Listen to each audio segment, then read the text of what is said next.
Hello everyone. True IAS में आप सभी का स्वागत है। बात करते हैं इस लेक्चर में लैंड रेवेन्यू एडमिनिस्ट्रेशन की, मुगल एम्पायर के कंटेक्स्ट में। लैंड रेवेन्यू एडमिनिस्ट्रेशन जो था ये काफ़ी ज़्यादा बढ़िया तरीके से एक आप कह सकते हो अच्छे से ऑर्गेनाइज करा गया अकबर के टाइम पर। यानी कि मुगल एम्पायर शुरू में वैसे भी इतना कोई ऑर्गेनाइज तो था नहीं, बाबर और हुमायूं के टाइम पर। तो अकबर के टाइम पर लैंड रेवेन्यू एडमिनिस्ट्रेशन जो था इसको बहुत अच्छे से टोन अप करा गया, ऑर्गेनाइज करा गया। अकबर का एक रेवेन्यू मिनिस्टर था इसके कोर्ट में जिसका नाम था राजा टोडरमल। राजा टोडरमल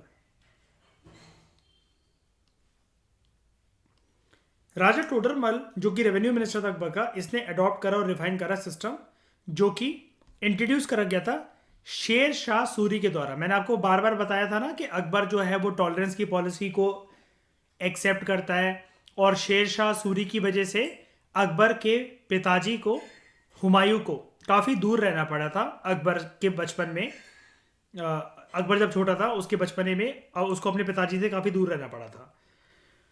टोडरमल का जो जब्त सिस्टम था it was put in place in the north and north western provinces.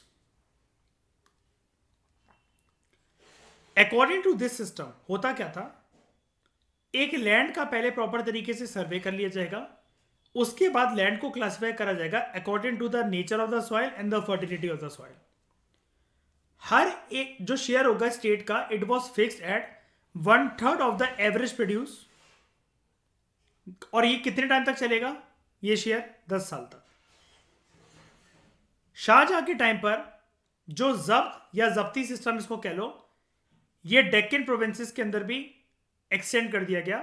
शुरू में जब ये इंट्रोड्यूस करा गया था अकबर के कार्यकाल में राजा टोडरमल के द्वारा, तो ये सिर्फ नॉर्थ और नॉर्थ वेस्टर्न प्रोविंसेस में देखने को मिलता था।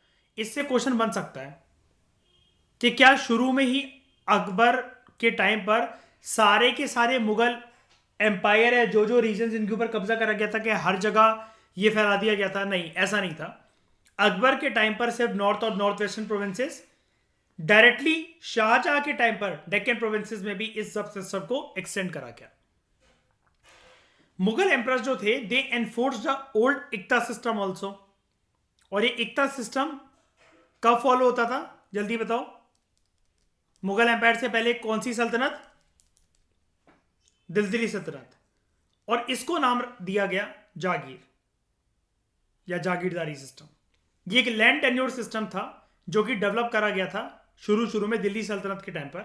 इस सिस्टम के अंतर्गत क्या होता था, the collection of the revenue of an area, एक पर्टिकुलर एरिया में जो भी रेवेन्यू कलेक्ट करा जाएगा, and the power of governing it, ये एक मिलिट्री या फिर सिविल ऑफिशियल को दी गई थी, जिसको बोला जाता था, एक टाइटल दिया जाता था मुगल एम्पायर के टाइम पर। अब ये टाइटल जो दिया जाता था, जो यूज करा जाता था, डेट वॉज जागीरदार। हर एक मनसबदार जो था वो एक जागीरदार था if he was not paid in cash. ध्यान से समझना इस लाइन को, ये इंपॉर्टेंट है। एवरी मनसबदार वॉज अ जागीरदार अगर उसको कैश में सैलरी नहीं मिल रही है।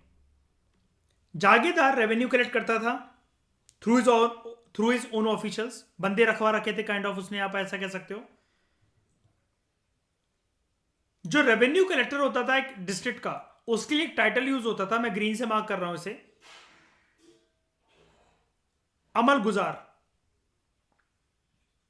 अमल गुजार इसको हेल्प करते थे कुछ सबऑर्डिनेट ऑफिसर्स लाइक पोतदार, कनंगो, पटवारी और मुकद्दम। ये आपको याद रखना है पूरा का पूरा सारे टर्म्स। जिन लोगों को अपॉइंट करा जाता था रेवेन्यू कलेक्ट करने के लिए लैंड होल्डर से, उनको बोला जाता था जमींदार। जमींदार टैक्सेस को कलेक्ट करते थे and they use to maintain law and order Mughal officials और सोल्जर्स की मदद से। जो लोकल चीफ्स और जो छोटे छोटे राजा महाराजा थे इनको भी जमींदार का टाइटल दिया जाता था। बट 16वीं शताब्दी खत्म होने तक जो जमींदार जो थे इनको हेरिडिटरी राइट मिल गए, जो भी जमीन ये होल्ड करके रखे हुए थे इतने सालों से। जमींदार के पास एक और पावर थी कि वो रेवेन्यू कलेक्ट करने के पर्पज से ट्रूप्स को मेंटेन भी कर सकते थे। एम्परर जो था वो लैंड ग्रांट करता था खुशी खुशी में स्कॉलर्स को, धार्मिक लोगों को और रिलीजियस इंस्टीट्यूशंस को। ये जो लैंड थे टैक्स फ्री थे और इनके लिए एक वर्ड यूज होता था सुयुर्गल। सुयुर्गल, ये आपको हो सकता है ये वर्ड बहुत कम जगह पर मिले कि मुगल एम्पायर के टाइम पर जो स्कॉलर्स को या किसी से खुश होकर या धार्मिक संस्था बनाने के लिए जो लैंड दे दिया जाता था और जिसपे कभी टैक्स भी नहीं लगेगा ये भी बोल दिया जाता था।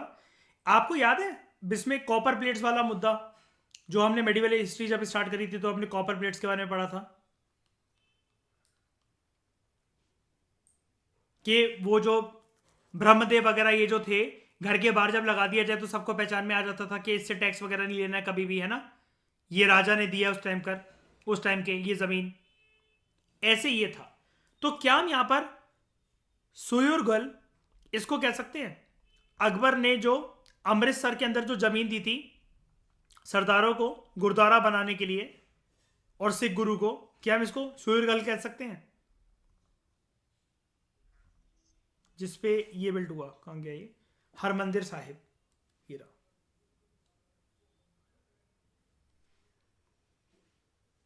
गुरु रामदास जी को हमने पढ़ा भी था, he was gifted a plot of land in Amritsar.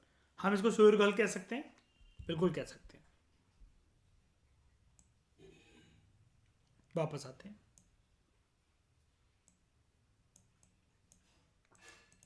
Religious policy की बात करते हैं, वैसे हम कर चुके हैं लेकिन हम ओवरऑल एक रिलीजियस पॉलिसी देखेंगे, अलग अलग मुगल एम्परर्स की अलग अलग रिलीजियस पॉलिसी के बारे में। मुगल एम्परर्स जो थे ये इस्लाम के फॉलोअर थे। अकबर बहुत लिबरल था अपनी रिलीजियस पॉलिसी में। अकबर के दरबार के अंदर पोर्चुगीज मिशनरीज जो थे they were great favourites of Akbar, ठीक है।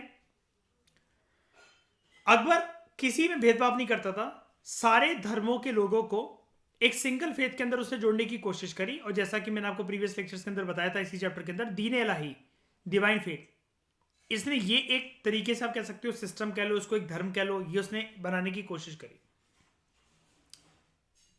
जैसा कि मैंने आपको बोला था अगर आप अच्छे हो जरूरी नहीं सब अच्छे हो, ये चीज फेल कर गई हालांकि बाद में। जहांगीर और Shahjahan also followed the policy of Akbar, लेकिन औरंगजेब के कोई लिबरल व्यूज नहीं थे इनके पूर्वजों की तरह। जैसे कि हमने पहले देखा था औरंगजेब ने फिर से जिजिया इंपोज कर दिया और पिलग्रिम टैक्स लगाया हिंदुओं पर, और काफी ज्यादा इनटॉलरेंट था वो दूसरे रिलीजन को लेकर, रिलीजियस लोगों को लेकर, और अपने दरबार में कोशिश करता था कि किसी एक हाई पोस्ट पर किसी हिंदू को ना बिठाया जाए। फिर बात करते हैं आर्ट एंड आर्किटेक्चर की। बाबर ने जब हिंदुस्तान की धरती पर कदम रखा और थोड़ा बहुत जब वो सेटल हो गया मुगल एम्पायर को बनाकर, उसने Persian style of architecture Bharat में इंट्रोड्यूस करा। तो ये चीज याद रखना स्टेट पीएससी के लिहाज से कि पर्शियन स्टाइल ऑफ आर्किटेक्चर कौन लेकर आया हिंदुस्तान में, ही वॉज बाबर। और इसकी झलक हमें कहां देखने को मिलती है? एक क्वेश्चन आपका ये भी बन सकता है, और एमपीपीएससी यूपीपीएससी दोनों में बन सकता है। बड़े सारे स्ट्रक्चर्स जो आगरा के अंदर हैं, बियाना के अंदर है, धौलपुर में है, ग्वालियर में है और क्यूल में है, अलीगढ़ में है, ये सब पर्शियन स्टाइल ऑफ आर्किटेक्चर को सिंबलाइज करते हैं। लेकिन इनमें से बहुत कम स्ट्रक्चर्स आज के टाइम में एग्जिस्ट करते हैं। हुमायूं का जो पैलेस है दिल्ली के अंदर, दीना पना, जिसको ऐसा माना जाता है शेरशाह सूरी ने डिस्ट्रॉय कर दिया था, was probably destroyed by Sher Shah Suri who built the पुराना किला in its place। उसकी जगह पर पुराना किला स्टैब्लिश करा गया था शेरशाह सूरी के द्वारा। अब ये शेरशाह सूरी एकदम से बीच में कैसे आ गया? हुमायूं को इसने खतेड़ फेंका था, याद है? और हुमायूं ने शरण कहां जाके ली थी? ईरान में, पर्शिया में, सफाविद रूलर्स के यहां, याद है? मोस्ट प्रोमिनेंट मॉन्यूमेंट जो था शेरशाह सूरी के टाइम के, वो था मौसोलियम बिल्ड एट ससाराम इन बिहार।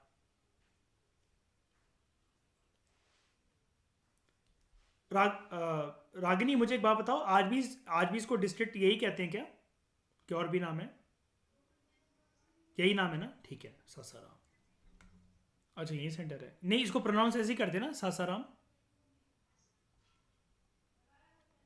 तो ये है दिल्ली में पुराना किला, यहाँ निब्बे निब्बिया जाते हैं और किस्सी करते हैं, या तो फिर राजू लफ्ज रानी लिख कर आते हैं, ठीक है।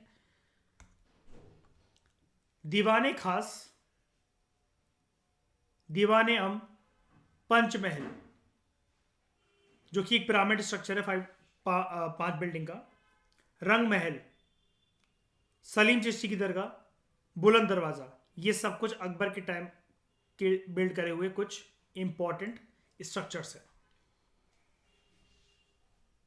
जहांगीर ने अकबर के मकबरे को कंप्लीट करा था एट सिकंदराबाद, और beautiful building which contain the tomb of Itmad Uddaula, Noor Jahan के फादर को आगरा के अंदर, ये जहांगीर ने कंप्लीट करवाया था। शाहजहां के टाइम पर हमें, जैसा कि हमने पहले भी पढ़ा था शाहजहां का जब हम टॉपिक पढ़ रहे थे, मुगल आर्ट एंड आर्किटेक्चर का क्लाइमेक्स पॉइंट देखने को मिलता है, पिकॉक थ्रोन, जो कि बहुत महंगी ज्वेलरी से कवर था। एम्परर के बैठने की गद्दी बनाई गई थी, ये शाहजहां के टाइम की बात है। वर्ल्ड फेमस ताजमहल शाहजहां के टाइम की बात है, जमुना रिवर के किनारे, जिसको आगरा में बनाया गया। मोती मस्जिद, ठीक है, the pearl mosque at Agra, और ग्रेट जामा मस्जिद ऑफ दिल्ली। दीवाने खास, दीवाने आम,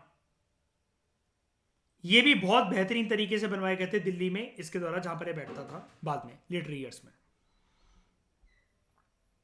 तो दीवाने खास कोई ऐसी चीज नहीं है कि आपको ये पहले मुगल एम्परर्स के टाइम पे देखने को नहीं मिलेगी, लेकिन जो इसने अंदर काम करवाया बात उसकी है, ठीक है। दीवाने आम को भी देख लो, ये देखो पिलर्स देखो इसके जरा,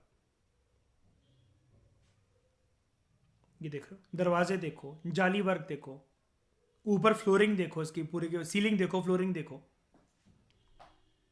तो पता लगता है इससे कि आर्ट एंड आर्किटेक्चर और ये सब बहुत एपिक्स पॉइंट पर पहुंचा।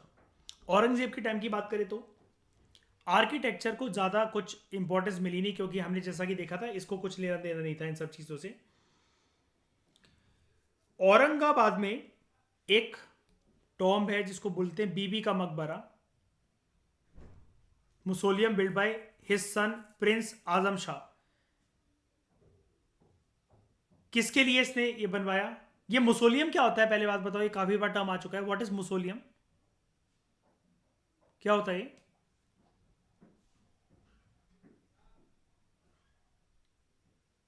What is मुसोलियम?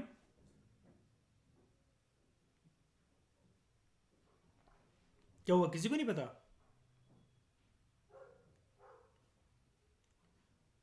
हम्म, मुसोलियम किस पर्पज से बिल्ड करवाया जाता है? हाँ कोई भी स्ट्रक्चर हो सकता है, ऑब्वियस ही बात है। इसकी प्रॉपर डिक्शनरी मीनिंग अगर मैं आपको दिखाऊं, ये देखो, पता होनी चाहिए सब चीज़ें आपको, मतलब कोई ऐसी बात नहीं है, मतलब मैं ऐसा नहीं कह रहा, डांट नहीं रहा हूँ, लेकिन फिर भी आपको ये सब चीज़ें अगर आप सेल्फ रीडिंग भी करते हो तो आपको पता होनी चाहिए। मैंने जैसा कि बोला एक मकबरा होता है, टॉम्ब होता है, इसको अगर आप हिंदी में देखोगे शायद से यही आएगा लिख के, समाधि, यस, ठीक है। अपनी माँ के लिए इसके बेटे ने बनवाया था, प्रिंस आजम शाह, ठीक है, in the late 17th century. Red fort, लाल किले की बात करते हैं, दिल्ली के अंदर, ये मुगल एम्परर्स का रेसिडेंस तो हुआ करता था। बाद में 1639 में इसको कंस्ट्रक्ट करवाया गया था by the emperor Shahjahan as the palace of his fortified capital Shahjahanabad. Red Fort का नाम इसलिए मशहूर है क्योंकि रेड सैंडस्टोन से इसकी दीवारें बनाई गई हैं। एंड ये रेड सैंडस्टोन वर्ड और रेड फोर्ट के साथ कनेक्ट करते हुए यूपीएससी ने क्वेश्चन पूछा था कल्चर का 2018 में। 2018 में उसने व्हाइट मार्बल का भी आई थिंक वर्ड या व्हाइट सैंडस्टोन का वर्ड का यूज करा था उस क्वेश्चन के अंदर, और रेड सैंडस्टोन का वर्ड भी यूज करा था और मेंशन करा था रेड फोर्ट के अंदर, उसने कुछ स्टेटमेंट्स दी थी। तो हमारा चैप्टर कॉम्प्रिहेंसिव तरीके से कवर हो गया, ये एनसीईआरटी से भी हमने कवर करा और तमिलनाडु से भी। लेकिन कहानी यहाँ पर इतनी भी मज़ेदार नहीं है, और भी डेप्थ की चीज़ें हम देखेंगे, लेवल हम अपना और बढ़ाएंगे जैसा कि जैसे हम आगे बढ़ेंगे 9th क्लास 11th क्लास के अंदर पूनम दलाल दहिया में, जब हम आगे देखेंगे चीज़ों को तो और भी चीज़ें हमें जानने को मिलेंगी। लेकिन फिलहाल इस डिस्कशन में इतना ही। Thank you very much for discussion. हमारा चैप्टर कॉम्प्रिहेंसिव तरीके से कवर हुआ।